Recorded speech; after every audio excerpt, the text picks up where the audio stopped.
రెడ్డి గారు మాట్లాడవలసిందిగా కోరుతున్నాను.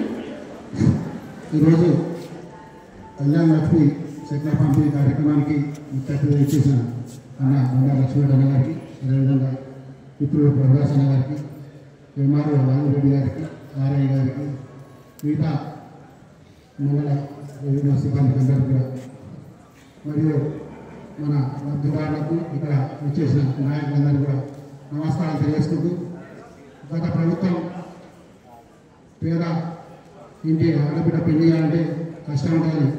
ఫస్ట్ 51,000 ప్రారంభించిన కళ్యాణ లక్ష్మి 13 చెట్ల పంపిణీ కార్యక్రమం, అదేవిధంగా 76,000 తర్వాత 1,16,000 ఈరోజు కొనసాగుతుంది. మన ఈ ప్రభుత్వం వచ్చిన తర్వాత కూడా కళ్యాణ లక్ష్మి చెట్లతో పాటు తులం బంగారం కూడా ఇస్తామని ప్రామిస్ చేయడం జరిగింది. ఆ తులం బంగారం కోసం కూడా మనందరం కూడా వెయిట్ చేస్తున్నాం. అదే కాకుండా మనందరం కూడా గవర్నమెంట్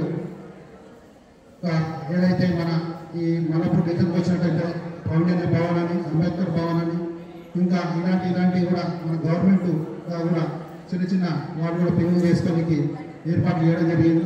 ఎందుకంటే ఈరోజు కళ్యాణ మండపాలు చాలా కాస్ట్ అయిన సందర్భంగా ఈ కార్యక్రమం కూడా పేదల కోసం తీసుకోవడం జరుగుతుంది. అదేవిధంగా మన ఏదైనా చిన్న చిన్న సమస్యలు ఉంటే, ఎందుకు సమస్యలు ఉంటే కూడా బస్సు దవాఖానాలు మలపూర్ డివిజన్కి వస్తే 4 బస్సు దవాఖానాలు, ప్రైమరీ హెల్త్ కేర్ కూడా చాలా బాగా చూసుకుంటున్నారు.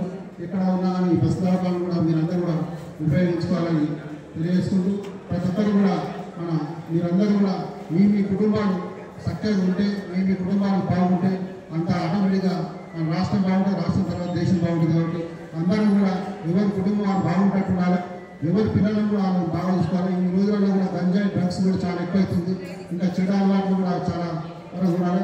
ఫోన్లు పిల్లలకి కానీ ఫోన్లలో ఎక్కువ ఏం చేస్తున్నారని కూడా అర్థం చేయడం తల్లిదండ్రులు ప్రతి ఒక్కరి బాధ్యత అని తెలియజేసుకుంటూ, అవకాశం ఇచ్చిన ధన్యవాదాలు తెలియజేసుకుని మీరు ఇస్తున్నాను.